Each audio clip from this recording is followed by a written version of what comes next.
ఈరోజు స్టోరీ ఎంత ఇంట్రెస్టింగ్గా ఉంటుందో నేనైతే మీకు చెప్పవసరం లేదు. ఈ ఇంట్రెస్టింగ్ స్టోరీని మీరు చూడాలనుకుంటే ముందుగా మన ఛానల్ని సబ్స్క్రైబ్ చేసుకుని బెలైకాన్ని ఆన్లో పెట్టుకోండి. బెలైకాన్ని ఆన్లో పెట్టుకుంటే నేను పెట్టే ఈవినింగ్ సీరియల్ ఏం జరుగుతుందో మార్నింగే మీరు మన ఛానల్లో చూసేయచ్చు. ఇక ఈ వీడియోకి ఒక లైక్ చేయండి. మీకు ఈ సీరియల్ గురించి ఏమనిపించిందో ఒక కమెంట్ చేయండి. ఇక ఈరోజు ఎంతో ఇంట్రెస్టింగ్గా సాగిన ఈ సీరియల్లో ఏం జరిగిందో చూసేద్దాం వచ్చేయండి. మన హీరోయిన్ రాధని ఎలా అయినా ఈరోజు ఒప్పించాలని గుడికి తీసుకొస్తాడు కదా మన హీరో విక్రమ్ కృష్ణ. వీళ్ళిద్దరికీ దర్శనం అయిన తర్వాత మన హీరో విక్రమ్ కృష్ణ అయితే ఇక మొదలు పెడతాడు తన వంతు చెప్పడం. ఇక విక్రమ్ కృష్ణ రాధతో ఇలా అంటాడు, మనము గుడికి వచ్చాము, గుడిలో టైం అయిపోయినా గుడి తలుపులు మూసేసినా మనం ఇక్కడే ఉండం కదా, అలాగే మన లైఫ్లోకి వచ్చిన అగ్రిమెంట్లో కూడా అగ్రిమెంట్ టైం అయిపోగానే మనం విడిపోవాలి కదా అని చెప్తాడు. దానికి మన హీరోయిన్ రాధ దగ్గర ఇక మాటలుండు, పాపం చాలా సైలెంట్గా అలా ఉండిపోతుంది. ఇంకా మన హీరో విక్రమ్ కృష్ణ అయితే మన హీరోయిన్కి చాలా బాగా నచ్చజెప్పే ప్రయత్నం చేస్తాడు. మనం అనుకున్న అగ్రిమెంట్ పిల్లల్లో కొన్ని విషయాలు జరగాలి, అలాగే ఈ నల్లపూసల కార్యక్రమం కూడా జరిగింది, దీన్ని తలుచుకుని నువ్వు ఇక్కడే ఆగిపోతే ఎలా కుదురుతుంది రాదా, ఇవన్నీ ఒడిదుడుకుని తట్టుకుని మనం ముందడుగు వెయ్యాలి కదా. ఇంకా మన హీరో గారు చాలా బాగా మన హీరోయిన్కి నచ్చజెప్పే ప్రయత్నం చేస్తారు. కానీ ఆ మాటలన్నిటికీ పాపం మన హీరోయిన్ రాదైతే వాటిని వాస్తవంగానే అనుకుని అలా మౌనంగా ఉండిపోతుంది. తన మనసులో మాట తప్పైనా ఒప్పైనా మన హీరోయిన్ రాధ మాత్రం వాటిని బయటపెట్టదు.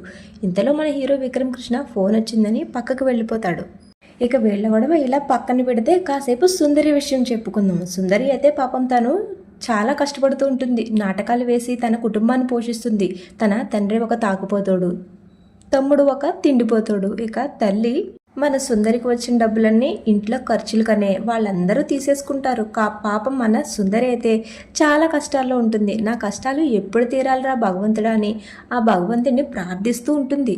సరిగ్గా అదే సమయానికి మన దమయంతి ఇంకా భవానీ శంకర్లు సుందరి ముందుకు వెళ్తారు. తర్వాత మన భవానీ శంకర్ ఇంకా దమయంతిలు ఈ సుందరిని బేరాలాడడానికి వస్తారు. ఇక వాళ్ళకి నాటకం ఉంది, కొన్ని రోజులు నువ్వు మాతో పాటే రావాలి అని చెప్తారు. పాపం వీళ్ళు అమాయకంగా 10,000 20,000 అని బేరమాడుతుంటే వాళ్ళేమో లక్షల్లో అనుకుంటారు. వీళ్ళు 20 అని చెప్తే వాళ్ళు 20 చాలా ఎక్కువ 10 అని చెప్తారు. ఇక ఫైనల్లో వీళ్ళకి లక్షలు అని తెలియగానే పాపం కళ్ళు తిరిగి డమాల్ మన కింద పడిపోతారు.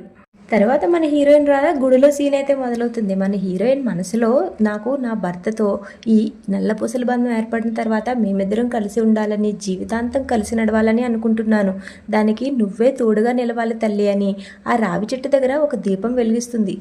తర్వాత మన హీరోయిన్ రాధ అక్కడి నుంచి వెళ్ళిపోతుంది. తర్వాత మన హీరోకి విక్రమ్ కృష్ణకి అది రాధ వెలిగించిన దీపం అని తెలియకుండానే ఎవరో పాపం మనసులో కోరుకుని ఇక్కడ దీపం వెలిగించి ఉంటారు అని అనుకుంటాడు.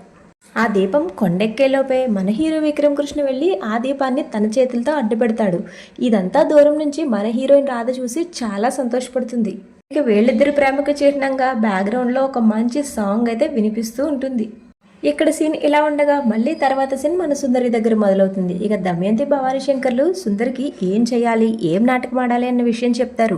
కానీ సుందరి దానికి ఒప్పుకోదు. ఏంటి, నేను ఒక తండ్రిని మోసం చేసి తన కూతురుగా నటించాలా, నేను స్టేజ్ పైన ఎలాంటి నాటకాలైనా ఆడతాను, కానీ నిజ జీవితంలో మనుషుల్ని మోసం చేసే నాటకాలు నా వల్ల కాదు, మీరు మర్యాదగా ఇక్కడి నుంచి పొండి అని ఖచ్చితంగా కరాఖండిగా చెప్పేస్తుంది మన సుందరి.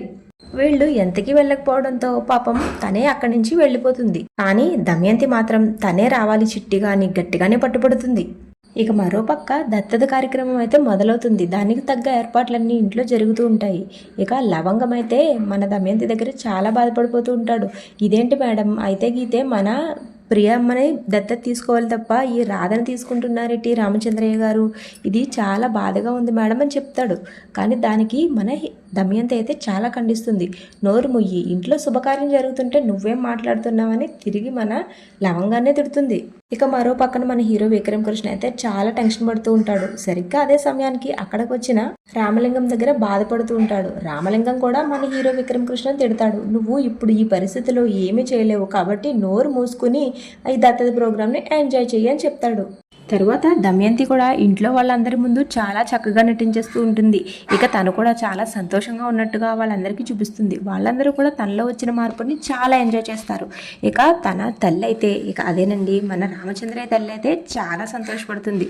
నువ్వు ఇలా అర్థం చేసుకుంటే నాకు మరింత సంతోషంగా ఉంటుందమ్మా అని. ఇక వీళ్ళందరూ చాలా సంతోషంగా ఉంటారు. సరిగ్గా అదే సమయానికి ఈ దత్తత తీసుకునే తండ్రి ఇంకా కూతుళ్ళు కిందకు వచ్చేస్తారు. ఇక వాళ్ళు రావడంతో దత్తత ప్రోగ్రాం అయితే మొదలైపోతుంది. హోమం అంతా పూర్తయి మన హీరోయిన్ రాదని దత్తత తీసుకోవడానికి ఇక సిద్ధపడిపోతాడు. మన హీరోయిన్ చేతిలో పాలను వేసి ఆ పాలను రామచంద్రయ్య చేతిలోకి వదులుతూ ఉంటారు. సరిగ్గా అదే సమయానికి సుందరి ఎంట్రీ ఇస్తుంది. ఇక తను నాన్న అని పిలవడంతో అందరూ తన వంక చూసి షాక్ అవుతారు. అలా ఈరోజు ఎపిసోడ్ అయిపోతుంది. ఇక రేపటి ఎపిసోడ్ ఇంకా ఇంట్రెస్టింగ్గా ఉండబోతుంది. రేపటి ఎపిసోడ్లో మన సుందరి అయితే నటించడానికి వచ్చి జీవించేస్తుంది.